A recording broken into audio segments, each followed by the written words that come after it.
Joining us now to weigh in on all of this is Republican candidate for California's 43rd District, and Joe Collins. Also with us, attorney and Democratic strategist Ken Altshuler. So as we mentioned earlier, Vice President Harris scheduled to visit New Mexico later today around 5:35. She's scheduled to make an appearance, but just yesterday she visited Guatemala, where she made several announcements about U.S. border policy.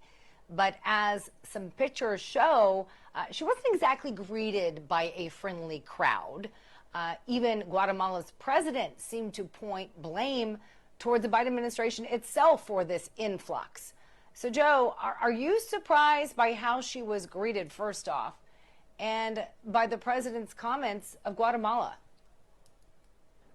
Actually, I'm not surprised. Thank you for having me again, by the way. I'm not surprised by the way the people greeted Kamala Harris. I mean, her job was not to go to Guatemala and preach to a whole entire another country about what they should and shouldn't do. Her job was to go to the U.S.-Mexico border and see what was going on at the U.S.-Mexico border so we can improve our border policies or even generate a policy from the Biden administration, since President Biden's whole entire agenda was to dismantle everything President Trump had done.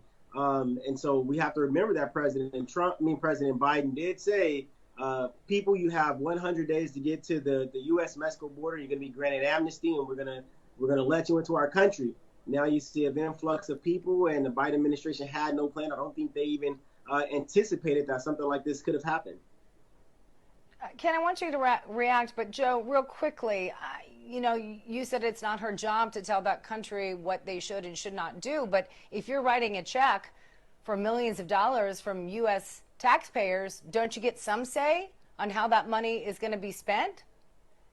Well, when it comes to economics, absolutely. But when it comes to trying to legislate people of another country when you live in another country, not so much. I think what the Biden administration should do, especially Kamala Harris, is fix the problems that we have in America first. And once we fix our problems, then go over to another country and try to dictate to someone else about what you think they should or shouldn't do. But if you're not taking care of home, how can you go take care of somebody else? It sounds kind of hypocritical, but that's just my opinion.